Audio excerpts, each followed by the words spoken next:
Aloha, welcome to another episode of the Gun Talk. Oh, hold on.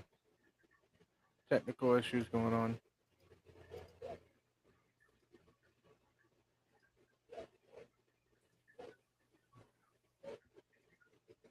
There we go. I guess Kenan got kicked out for some reason, but aloha, everybody. I'm flying a Hawaiian. I got Big Hoss, and then we have a new guest here, Derek. He is coming all the way from Nevada.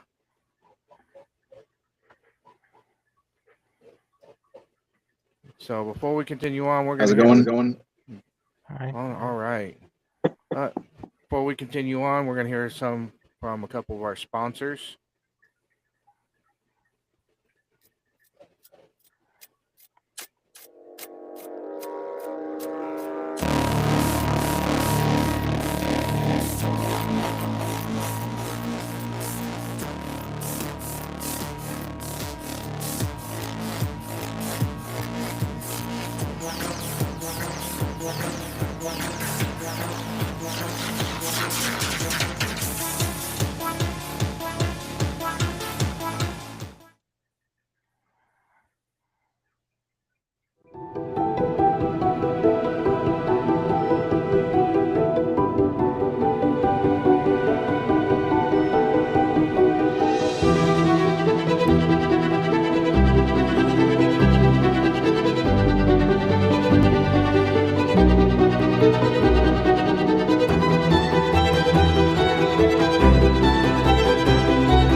All right.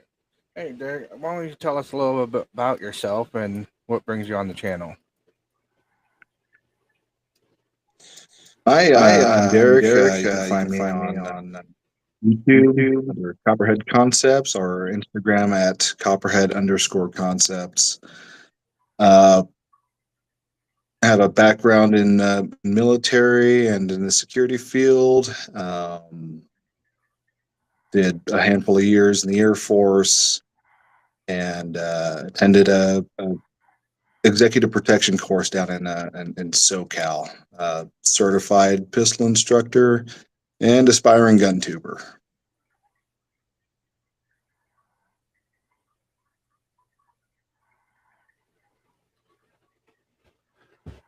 What kind of executive work do you do? I've done a couple of armed government contracts, high-end residential contracts, close asset protection, and covert armed security, basically plainclothes security. Okay, you ever seen that show Ultimate Soldier Challenge? Yeah. I think we're watching it right now. It's a great show. Do you do that kind of work? That what they do on that show? No, not that cool. Well, it's like I kind of But I won't. I sometimes root for the Rogue Squad, but it's such a cool show. And when you talk about executive protection, Yeah. that's what I kind of think of.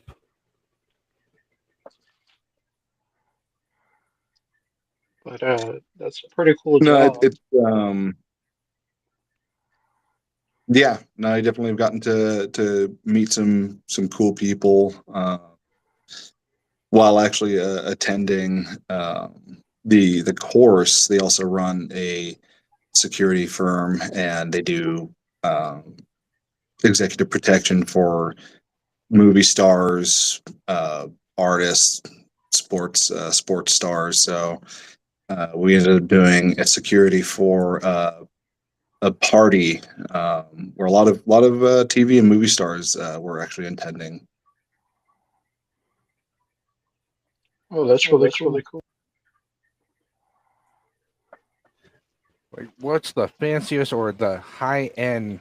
I know some of the contracts are classified because no one doesn't want their clients to get out, but what was like what you can disclose, the highest actor or celebrity that you guarded? Uh, I think probably at that party, definitely one of the most well known that I knew of was Selena Gomez.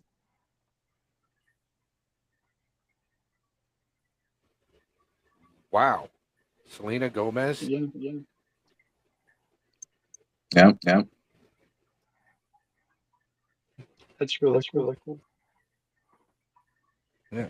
So you're a pistol instructor for the NRA. What's you would recommend kind of for most of our viewers? Like, I'm USCCA certified, but your line of work, what would you recommend the best, like dry firing practice or a way to defend yourself to get that motion, that built-in memory? Oh, definitely. Dry firing. At home, obviously, making sure everything's safe, but really getting to know your handgun, your firearm, uh, in such a way that every time you go for it the exact same way. You're not having to fumble around adjusting your grip, and all that takes is just repetition. Just grabbing it from wherever it is. It could be on table, desk, from a holster, and just grabbing it in the same way and repeating that until you get it absolutely perfect every time. And then you can start building on that, adding dry firing, bringing it up, getting your sights aligned, and just kind of working through that, and then taking those skills to the range and practicing with ammo.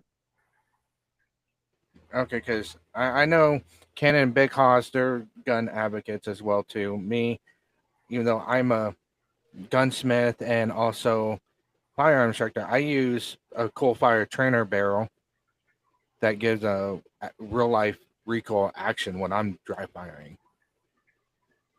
and I that's Okay, one. okay. What was the kind of like the mantis?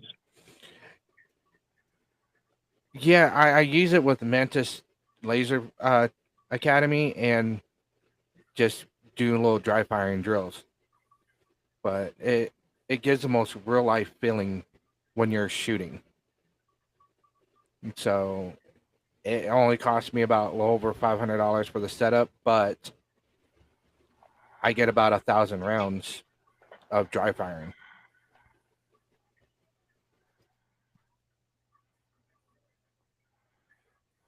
Yeah, I definitely do some dry firing practice to uh, definitely working from the holster. But I haven't gotten dabbled into anything cool like that. It's just click and reset.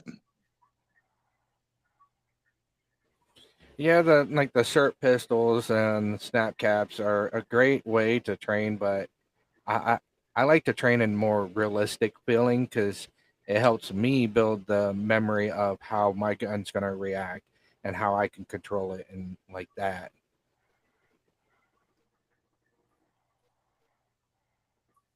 But Gotcha. So you going through the house room.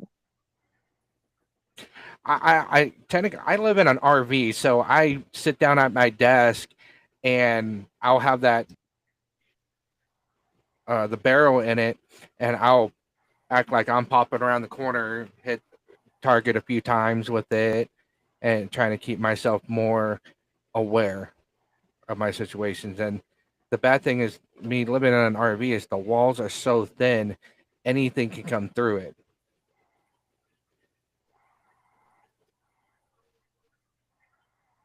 I mean, I think that's pretty true for just about any place you're living that's not made of like brick. You're gonna get passed through no matter what. Oh yeah, and I remember a couple weeks ago, what was really amazing, Cannon and Big Hoss was talking about people going and hunting alligators and how crazy that sport is. They are very tasty. Yeah. Been told it tastes like chicken. With A a little more was gamey. kind of a little more gamey. Yeah. But I know we talked about Louisiana, Colorado gun laws. What is the gun laws there in Nevada that you're aware of? The ones I've really taken a look at, um, 2021, they put a sort of universal background check law into effect where every single gun purchase now has to go through an FFL. There are a couple of workarounds when it comes to like family members. I believe your grandparents, your parents, and your spouse you can transfer to and from without having to go through an FFL or a background check. Um, the nice thing about Nevada, though, is that if you have a CCW, you can bypass the Nevada State Patrol background check and just do the normal NICS. So that saves a lot of time. We do have open carry though, so that's nice. Anyone from any state can permitless open carry in Nevada.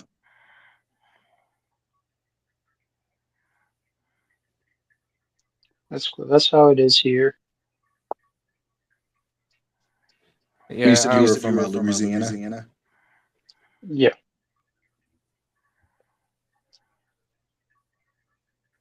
how similar in gun laws is it from Louisiana to I think Nevada? one of the downsides. I think we still have red flag laws in Nevada. I know there was a push to ban carry in certain areas and businesses, but I'm not sure if that passed or not.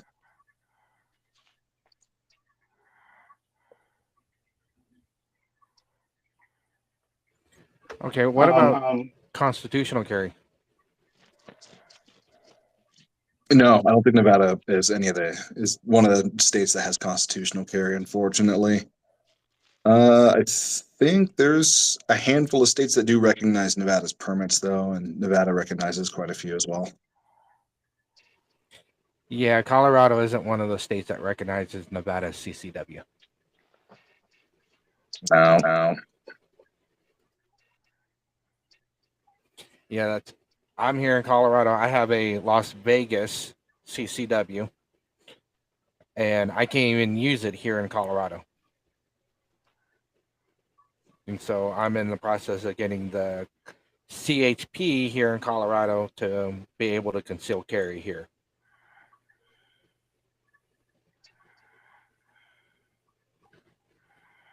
Big Hoss Cannon, do you have any other questions?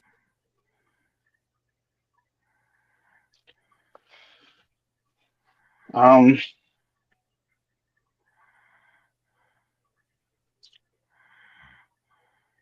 Give me a sec. Let Big Hoss go first.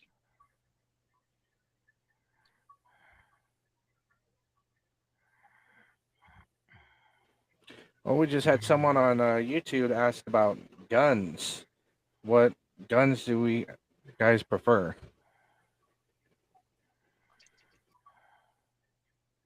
I'm definitely a rifle guy. Like my rifles. Handguns are close second, and then shotguns.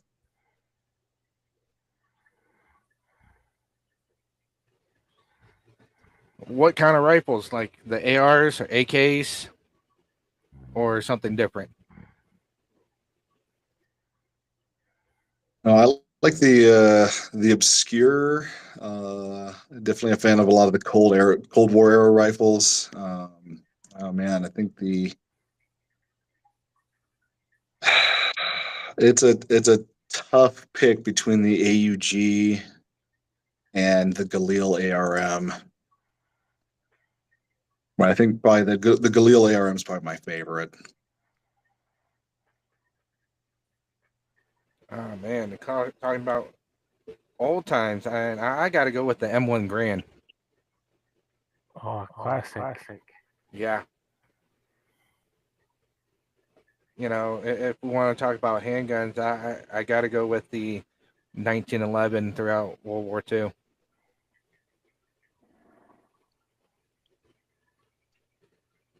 Yeah. Uh, Yep, 2 world wars. yeah. Those just have a big fancy price tag on them though. We Yeah, found one, but it was like, oh, I'm sorry. We found one, but it was for like over 2 grand. That is a pricey 1911. was it gold plated? Nope, it was used. 2 grand for a used 1911? No, no, no. No, no, grand. Gotcha. Wow. Because I had me a Rock Island 1911 with wooden grips on it. And it was really nice. I was gonna say, if you're gonna go with the 1911 pattern for 2 grand, a couple $100, you might as well get a staccato. Yeah, 1911 models down here run about 1,000 so for a good one.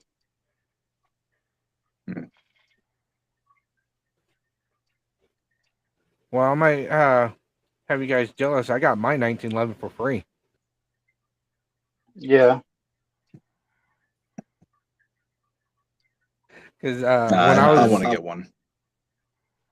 when I was going through school for SDI, I did the Advanced Armory course with a 1911, and they sent me a Rock Island 1911, and I had that disassembled, reassembled within like 15 minutes. Wait, so the school actually provided a 1911 for you to work on? Oh yes, they also and like they have other courses like a shotgun course. They'll send you a shotgun.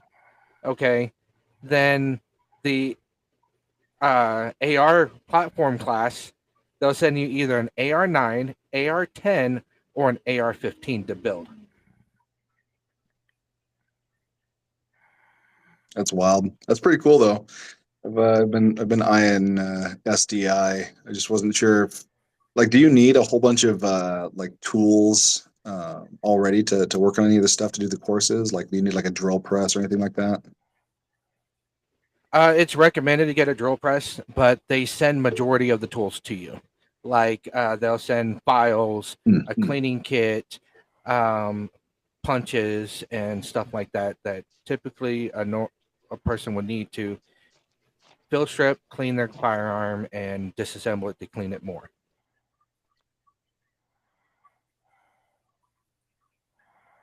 Gotcha. Do they how do the classes work? Do they like stream it, or? It's online, or you can do in person in Arizona, either or. But online, you pretty much have a discussion board that is due every Wednesday. The initial post and replies due Sunday. Then your actual assignments due Sunday. And so it just works like that. You either take video or pictures to provide showing that you did what you did. That's pretty cool. I've been wanting to go for a while.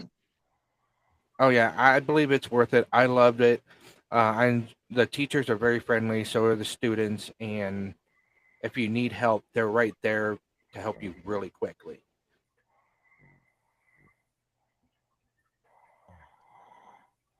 And if you ever get the chance, you can look at my videos. Those I did for each of my classes, and I usually post it where people can watch it about a month after the class was ended. Yeah, I built my Galil from a parts kit on a ATI Galileo receiver. Yeah, I wish I had probably gone to that school first before putting it together because it's got some issues. But and I love that thing. Yeah, that the school will help teach you anything and everything about firearms because I went a step further and got a certificate in a handgun specialist, and they sent me a revolver, a striker fire pistol, and a hammer fire pistol. Okay.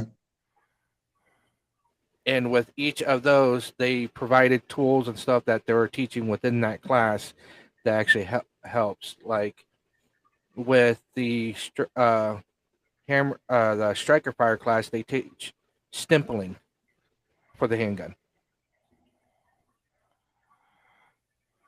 Gotcha. So they use like a little Dremel or yeah, what do they use for stippling? Heat irons. Yeah, the heat iron. Yeah, it was fun. I got a little frustrated with the stimpling. I hear it. It takes a lot of practice to get it right. Yes, it does. Also, in the associates or the certificate of the firearm technology, they have you do the uh, like wood carving the designs on the rifles. That's cool. That's cool. And that was frustrating. I was having a very hard time just trying to get the design right.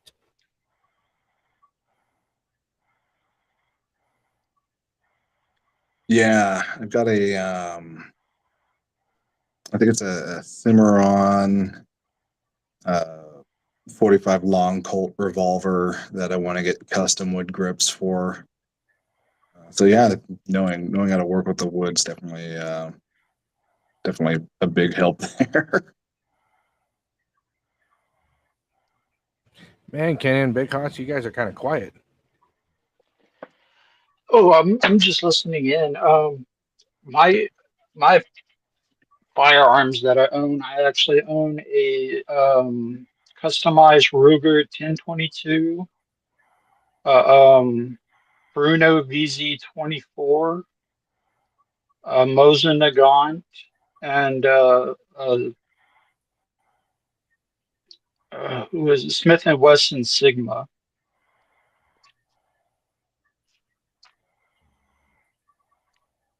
I haven't heard of that one. What is that? Which one?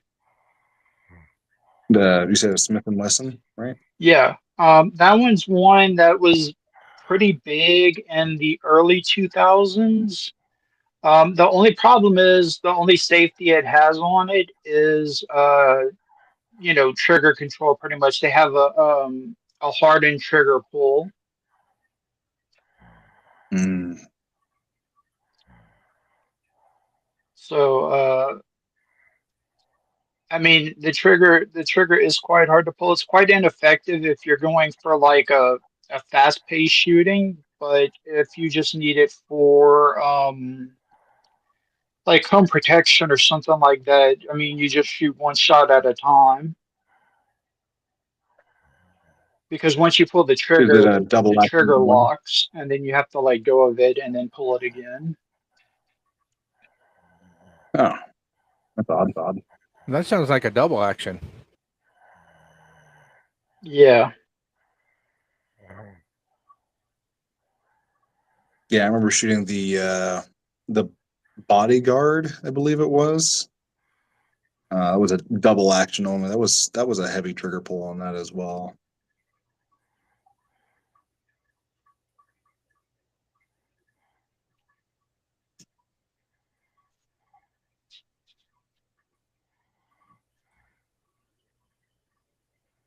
Oh, I think you might be muted. Can you hear me now? Yeah. Yep, there you are. Yeah, the only downfall about double action only is the poundage is so much that it gets tiring on your finger. Yeah, I've tried shooting it before, and it's a good it's a good pistol. It's not the best. I would like a better one that would have a safety over a trigger pull, a double action safety. But I mean, it's pretty on target. You just have to a long time to prepare for your shot.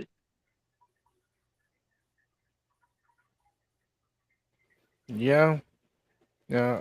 And did I hear that you have a Nagant?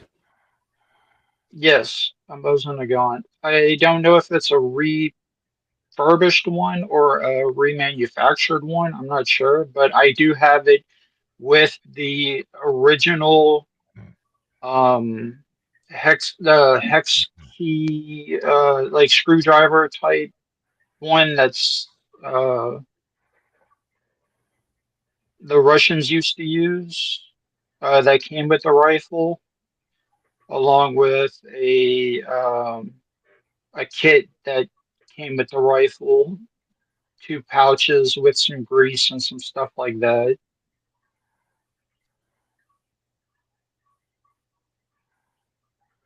Man, and correct me if I'm wrong, anybody. Isn't that the same kind of gun that the FBI is saying that shot Charlie Kirk?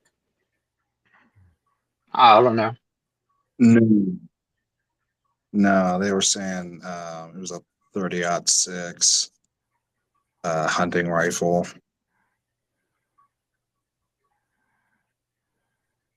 Yeah, I don't know because I thought I remember correctly that they saying it was a Mosin Nagant 30-06 rifle. I was like, wait a minute, that almost looks like a Remington rifle when I looked at the picture. No, Mosin the gun doesn't come in 30-06. No, they're 7.5, 7.92 by 62 millimeter. No, 7.62 by Oh, 7.62 by 92 yeah, by 95 92R, 95R.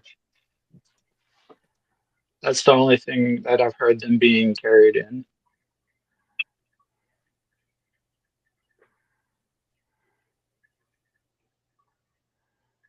It's a 54R. 54R, yeah. Yeah. Yeah, I just looked it up. They're actually saying it's a Mauser 98 rifle. Oh, you might be confusing that with the shooting at the ice facility, because that looked like they were using the cartridges look like 8mm Mauser clips. Yeah, there's been a lot of shootings going on. A lot because it's been getting crazy out here. Those 8mm Mausers are deadly. I have a gun that shoots them, and they are powerful. I think they're the only bullet that can go through a Kevlar helmet, like through the front and into the back. And that's like military grade. Um, I mean, short of a 50 not sure cal. on Well, yeah, but that. I'm pretty sure that the full-powered rifle rounds are going to zip through a Kevlar helmet. right. I mean, like uh, besides that, Well, we got a military guy on here. He can verify that. yeah. Yep.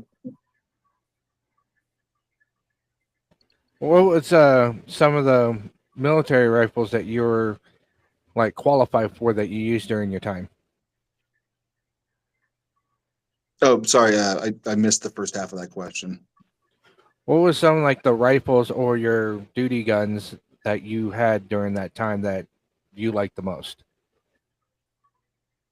Oh, while I was in the Air Force, you mean?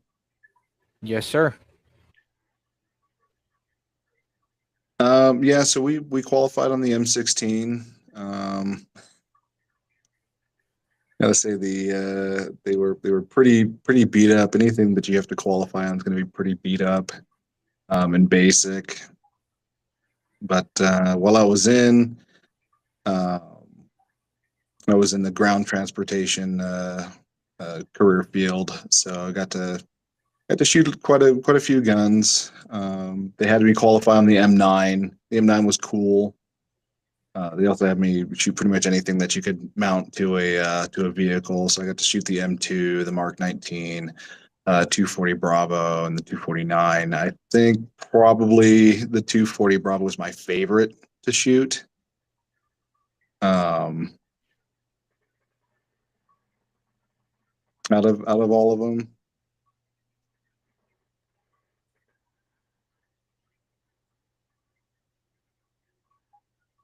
The Mark 19 was also pretty cool as well. Man, I'm kind of jealous with some of those guns. You know. Yeah, actually, wasn't stationed too far away from you. Um, I was at F.E. Warren Air Force Base in Cheyenne, Wyoming.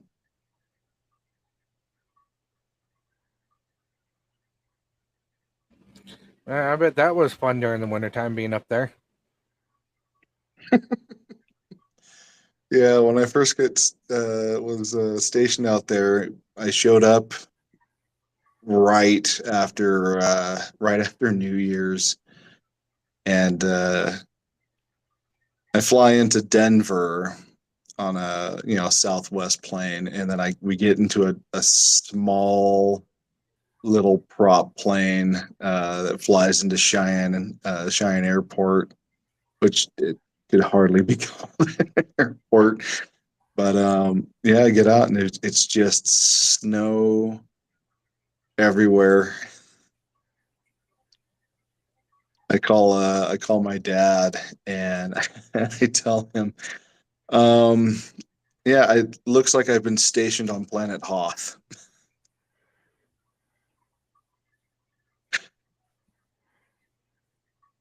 Oh man, yeah. Did they have you do survival training in No, I mean, kind of. They had a computer um, module that you'd click through, answer questions, watch the videos, but that was the extent of my survival training. They did have us do a couple of um, additional driving training, inclement driving trainings, just so we understood how to drive through uh, like the brutal snowstorms or slick roads. But aside from that, not really any survival training or anything like that. Before being stationed there, have you had any snow driving experience? Yeah, growing up in the hills of Northern California, um, we did get a little bit of snow from time to time, but absolutely nothing like what we got in Cheyenne. And the car I had at the time was not adequate. Yeah, I know you're feeling because I used to live in Reno, Nevada, and as a kid, I used to see snowstorms going up to like the height of the window of a car, and that was even funner to drive in. Yeah, I've got some pictures and videos from when I first moved to Reno, the Reno area, and it's up to my hip. That was my first year living there. Yeah, the joys of living in by the mountain. Yeah, here if you get less than a half inch, everything shuts down.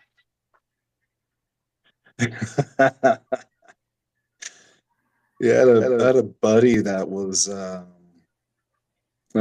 stationed in Cheyenne with. He was from Georgia, and he was telling me that if it even began to snow, it was everything. Everything was closed. It was a school. It was a snow day for school, and somehow they still managed to uh, have some accidents. So how cool was it when you're like doing your shooting training? Because I know you guys had to shoot every so often, but in the snow, how cool did it look when the bullets hit the snowbanks? We actually never had to shoot in the snow. So the security forces building, one of the security forces buildings actually had an indoor range. And then obviously, for the bigger guns, we had a range out towards Guernsey. And fortunately, we never had to shoot in the snow. Just had good timing, I guess. We'll say though that shooting some of the machine guns, especially off of the vehicles, uh, it's interesting when you're aiming down the sights. You'll squeeze a burst off, and you'll hear the target hit. But when you look down range, it looks like you shot a shotgun down there because you hit everywhere around it as well. Wow, man, that's no fun. I'd be feel left out if I couldn't shoot in the snow.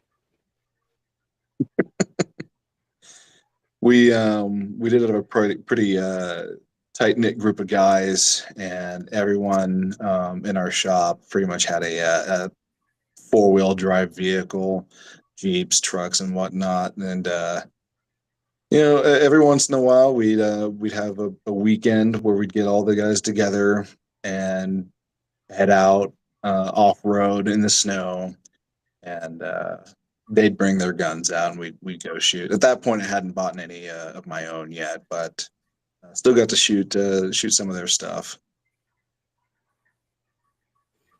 Oh wow. I know Ken asked this question a while back ago.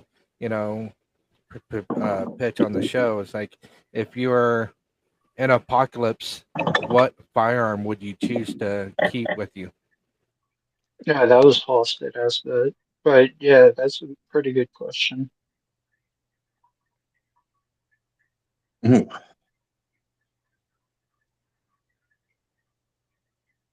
Do I only get one? Ken, and that's your question that Ken? you It was my question, and like, yeah, that was the essential thing. Is like, what would be your kit? Doesn't necessarily have to be one. It could be one or two. Like uh, a main, a side, and a tertiary, if you want. But as like,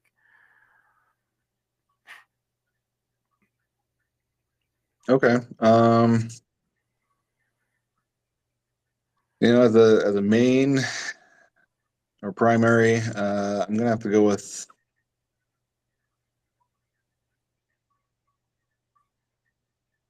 I'm gonna have to go with an AR just for parts compatibility, mag swappability, the availability of ammo. If something breaks, I know I'm very likely to find another AR and swap parts out. Um, as a sidearm, ooh,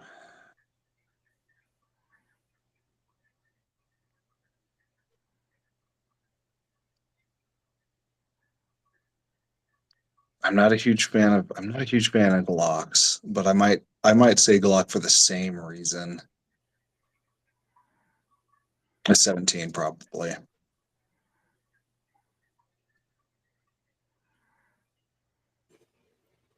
yeah, I would pick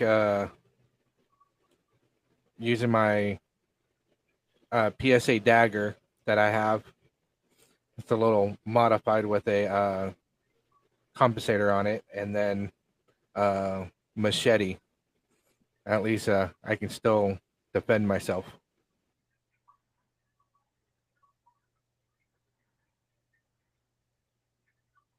Are we doing like a zombie apocalypse, or is this just like general shit hit the fan? Personally, I was thinking just like general, hit the fan. Gotcha. Because I mean, it can come down to like down here whenever we have hurricanes, and sometimes it can get a little rough for everyone. If you need to evacuate your house or Yeah, can imagine. Yeah, anytime you have a major natural disaster, I mean, the moment evacuation starts, looting begins. Yeah, that's why I would prefer my pistol and a machete because yeah, tight quarters, a lot of people around. At least you can be a little bit more precise with the pistol.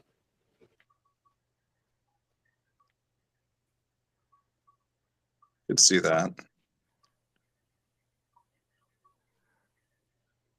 And then come in personally, close. I do like my I'm sorry, go ahead. I was going to say is that even in close quarters, you can holster the pistol and use machete to keep people at a distance. Yeah.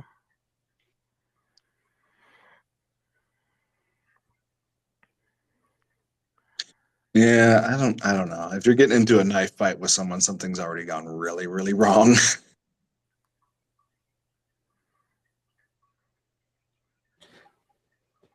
Which weapons would you carry, Big Hoss and Cannon?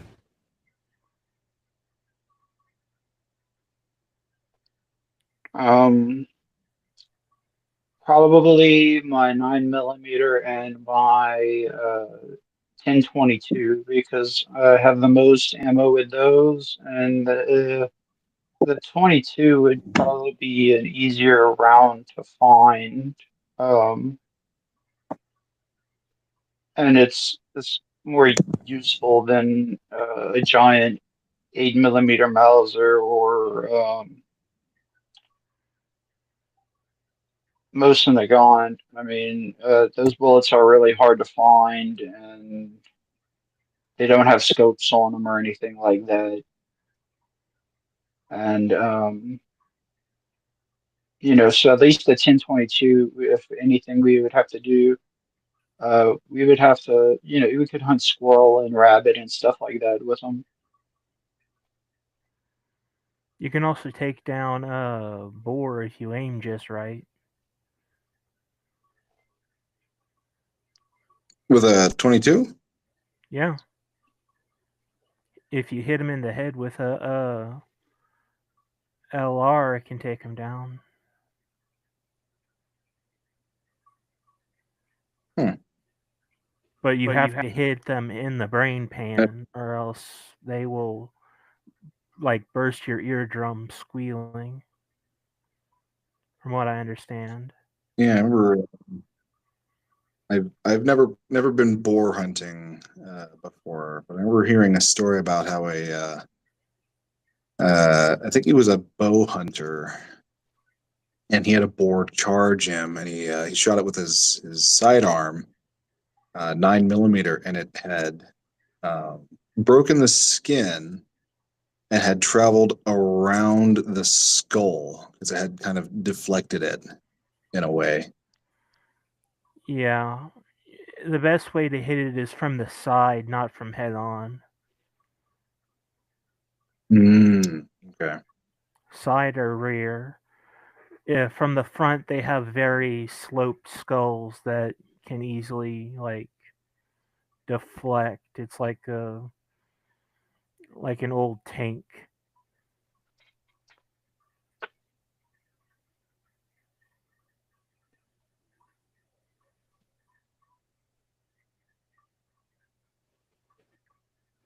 Okay, because that sounds like hard to believe for a 22 to hit to kill a boar because 22s are not very powerful. No, but again, if you get the right person with the right equipment, like it's been done, and they say like that's as small as you can go.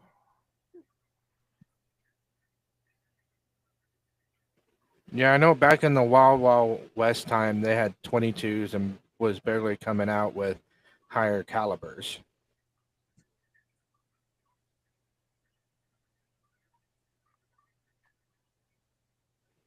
So that's so like that's shocking. What else? What is it? What else do you guys hunt? Down here, we personally, I have no hunting experience. Not that I haven't wanted to, but it's just I've never had the time. But down here we have boar, nutria, which is basically a beaver-sized rat. Um, those are both open season year round because they're invasive species that are taking away our coastlines. Boars, I believe. Been wanting to go out to Texas and do the helicopter hog hunting. But I always wonder, like, how do you recover them afterwards? Um, you can either go back and get them or just leave them. It doesn't matter if you're, yes, it's a waste, but some people just do it to cull their numbers to try and, you know, rein in the destruction that they are having on our wetlands and environment. But most of the time, it's usually a person behind them with like a ATV is following the pigs, and they'll pick them up and bring them with them. Do you guys also have the Burmese python down there? Is that No, problem you guys experience? no, that's mostly in Florida and Georgia. They're not really down here that much. Like I said, it's mostly the hog and nutria rat that are a problem around here. Yeah, I'll have to look that up. I've never heard of a Nutra before. Yeah, it's basically a beaver-sized rat with huge orange teeth, like a like a. It looks like a beaver. If Oh, so yeah, is it kind of like a muskrat then? kind of it is kind of like a muskrat. But they can get big. Like I've seen some that are probably like 2 or 3 feet long, and then like beefy. So we're talking like small dog sized. Yeah, and you can actually hunt them and then collect their tails for like $5 a pop. Oh, so there's like a bounty. Hmm. Like I said, they're extremely invasive and extremely destructive on the environment because they mostly eat roots and lower plant life that help hold the soil together. Right. Destroy the undergrowth. Right. And, eroding coastlines are, and waterways are a huge thing here. We have a huge problem with them. Um, Whenever I was in first grade, there was a projection that within 45 years, the beach would be where we were in like the middle of the state. And, I think they've done some stuff to prevent that, but it's still eroding at a pretty fast rate. So, we've lost approximately 3 miles of coastline and about 4 or 5 barrier islands help used to help calm down hurricanes that are gone now, and that's been in my lifetime. So they are very destructive. What kind of firearms do you use against those that are legal? Whatever you have at hand.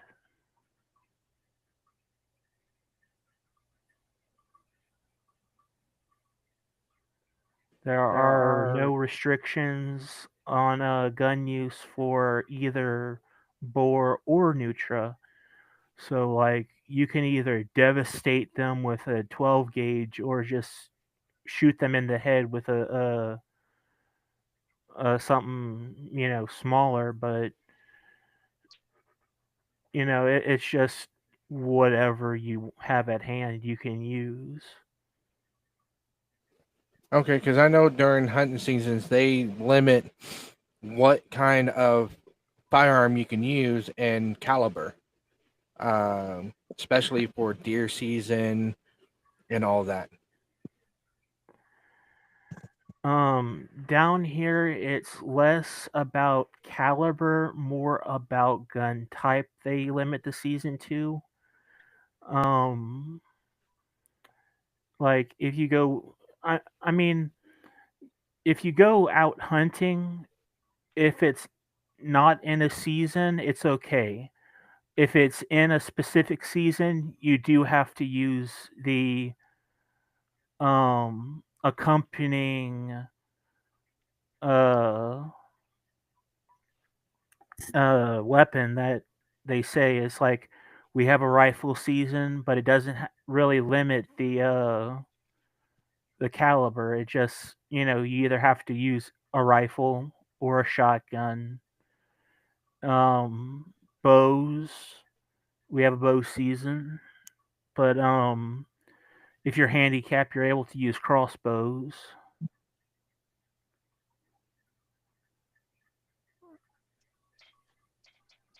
Okay, because I know every place is a little bit different about how they, you know, classify certain things and allow certain things. I don't know up there in Nevada about how their hunting laws are, but I know that there's a season for buckshot. You can't use slugs or anything like that. Yeah, I'm not well versed on the big game hunting regulations out here. I know it's a little bit funky compared to most places. Like everything else in Nevada, it's gambling. You gotta put in for tags, and then you're put into a lottery based on the hunting zones, and you either get a tag or you don't. You try again next year. But they do have different different tags and different time frames for uh, like center fired weapons, and then obviously archery, and we also have uh, a separate category for archaic, so your muzzle loaders basically. But there's some small games that have their own seasons, and you can hunt them with just about whatever. And then there's a handful of animals that you don't actually need a hunting permit for. Most of them are like varmints or nuisances, like jackrabbits, coyotes, or I think some pigeons. I think I have to double check on that.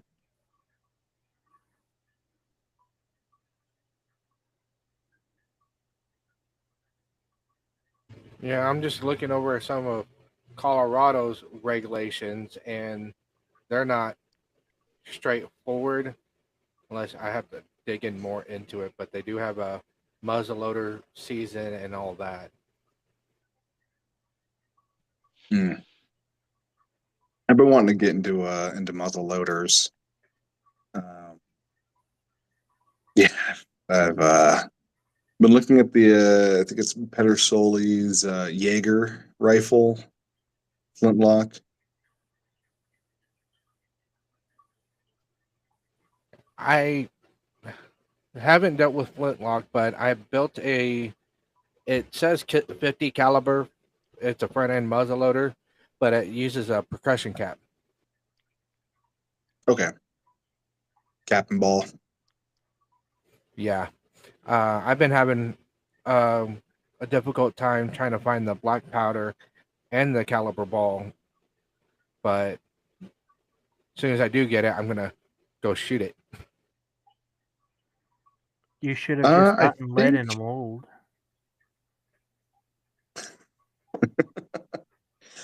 I think you Cabela's is probably your go-to for powder and caps and balls. We're on a podcast right now. Yeah, we're almost done.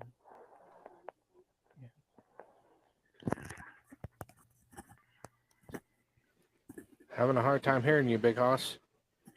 Oh, I wasn't trying to hear you. I was talking to my mother. She was come and see what I was doing. So I mean, I wanted to cut my mic, but I just moved it out the way for a second. Okay. Well, it's about towards the end of our episode. You guys want to share any final thoughts? Well, I just want to thank you for having me on, and greatly appreciate the invite and the opportunity, and a chance to share my story and talk and put my name out there. Yeah, it was nice meeting you also. Very. Definitely honor, privilege to speak with and talk to people who have been in the service. Absolutely. And we appreciate that 100%. Yeah, really appreciate. Thank you for serving our country. I know it probably wasn't easy, but thank you. Yeah, thank you. And thank you. So before we sign off of here, I'm going to let you guys know coming up on October 17th, if you are in the Denver area, where I'm hosting a Colorado handgun permit class. Come attend to that. It's only $175 for the class. Then also on the 24th, hosting a countering the mass shooter threat. It's going to be 125. I'm going to have the link down below for both classes. So please, if you are in the Denver area, come and join. So I appreciate all you guys. We'll see you guys next week on Friday. Aloha. Aloha.